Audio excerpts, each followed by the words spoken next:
The NIST Cybersecurity Framework is one of the most important things that you can know if you're wanting to get into cybersecurity. So today, we're going to learn what that is.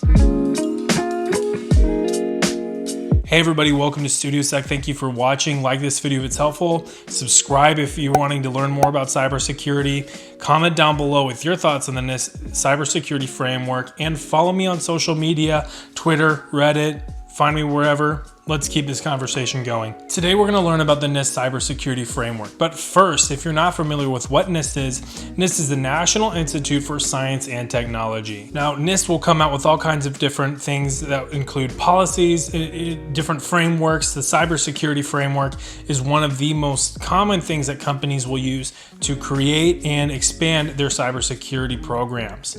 So today we're going to learn what that is. The NIST Cybersecurity Framework consists of 5 levels: identify, protect, detect, respond, and recover. Now we'll be breaking down every single one of these layers in a moment, but please be aware that each one does have a certain amount of tasks associated with them. And in mature organizations with large cybersecurity organizations, you're going to find entire teams that are dedicated to each individual component of the NIST cybersecurity framework. However, for the average organization that maybe doesn't have a large cybersecurity staff, you might have to wear multiple hats. So instead of being able to focus down on just one of these, you might have to focus on 3 or even all 5. Now, first, let's start with identify. Obviously, this covers how you identify threats. Now, this goes from asset management to the business environment. So how are you managing your assets? Are you performing regular scans? Do you have any kind of audit requirements that would notify you if there was a potential breach? What about your business environment? Do you share information with business partners and clients? Do they have any access into your business network? Next would be governance. Do you have any policies? And what kind of policies do you have? What kind of chain of command do you have in place? What kind of, tools, techniques, and procedures do you have documented? Governance can really be a big help if you are really trying to set long-term success in cybersecurity. Next would be a risk assessment. Have you performed a risk assessment? If you haven't, definitely perform a risk assessment, because this will illuminate all kinds of things about your organization. Probably some things that aren't that great, but also some things that are really, really good. So perform a risk assessment, and that will identify all kinds of vulnerabilities you might have that you can work on. And then of course that leads to your risk mitigation strategy. Now that comes from your risk assessment, and the risk assessment will really help you with creating that risk mitigation strategy, because without knowing where risk exists, how would you know to mitigate it, right? And you have to have a plan to mitigate it. That's not just going to go away overnight. You're going to have to institute technical changes, but also procedural changes to make sure that risk is limited. Now we've got protect, and this covers how you protect your systems in your environment. How do you protect the systems in your environment from the risks that we discovered in the last section? And of course, this covers asset control. How do you bring new devices into your environment? Do you perform any kind of scans before you actually deploy them?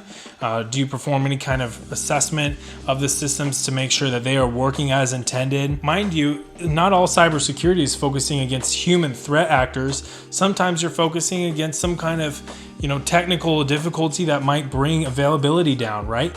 Availability is a whole third of the CIA triad that you are supposed to work on. So, you want to make sure that the assets that you're bringing in work and that they are secure. Next is going to be awareness and training. Obviously, you want to make sure that your users are aware of cybersecurity threats, they're aware of risk in their environment, and they're trained to deal with it throughout their day. Next will be data security. How are you protecting data at rest, in transit, and use? Any context that data can exist. How are you protecting it? OPSEC is a very important strategy to maintain data security. Next would be information protection, processes, and procedures.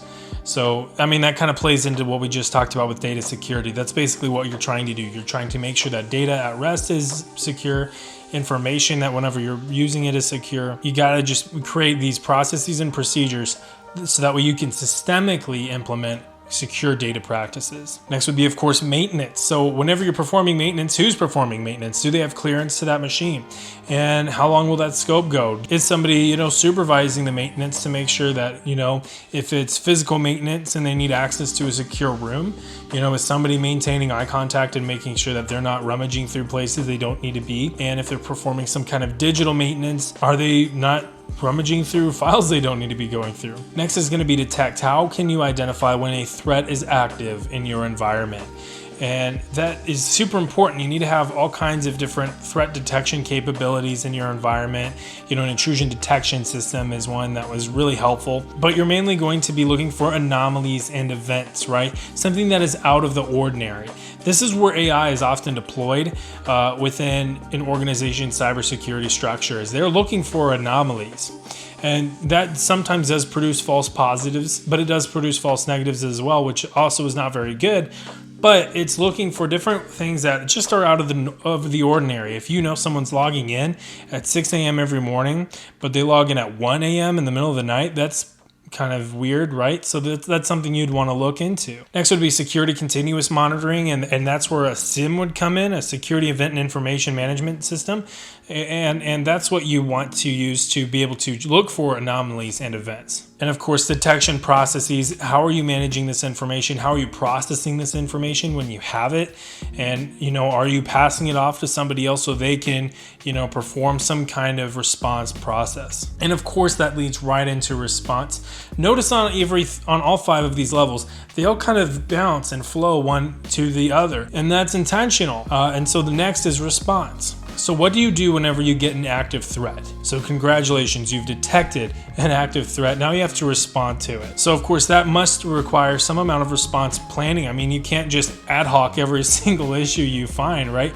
You have to have some kind of tools, techniques, and procedures that will get you through it. Some kind of guidelines, some standards, whatever. Of course, you want to maintain some level of communication. Who do you talk to? As soon as an event kicks off, who do you need to notify? What clients need to know? What business partners need to be aware? Who else on your team needs to know that an event is kicking off and that you're going to need their assistance? Of course, there's going to be some level of analysis. You need to know, okay, well, what kind of threat has breached our network? What is it doing? Who is it communicating to? And that's where malware analysis comes in. That's where forensics come in. And of course, mitigation.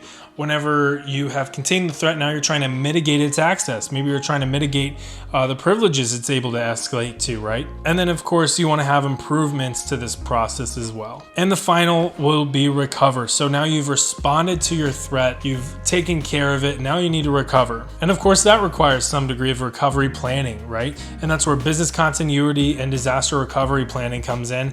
It may not necessarily just be a cyber threat, it could be a natural disaster that takes something down. And so you need to make sure that you have those plans documented and in place so you can use them when needed. Now again, knowing this framework is super important, so feel free to watch this video again to really make sure that you're getting this information down. Now if you're a student and you've made it to this end of the video, well, one, you're a stud and you have a bright future ahead of you in cybersecurity. Well, one, you're a stud and you're going to rock it in this industry. And two, bring this up in a job interview if your interviewer doesn't bring up the NIST Cybersecurity Framework, and they will circle your name and probably really like you for whatever your position you're interviewing for. This is probably something that even if they're not using, they'll want to use it. And if you show that you're knowledgeable in it, well, that obviously is very valuable to them, and that will be very helpful in finding a job. Now, if you're a leader in an organization or a business and you're watching this video, try to see if you're already implementing this in your business strategy. If you're not, hey, now's a great time to pick up the NIST Cybersecurity Framework and try to identify, okay, how can we implement this in our cybersecurity strategy at work? And if you are using it, I mean, how solid can you make it in all 5 phases, right? You want to win all 5 phases. So continue to work on that. Now, with all of that being said, whoever you are, you're going to do great in this industry because you've shown that you're serious about cybersecurity and you're learning this stuff. So comment down below with your plans to get into cybersecurity or what you do in cybersecurity. I'd love to get to know more about you. Thanks, everybody.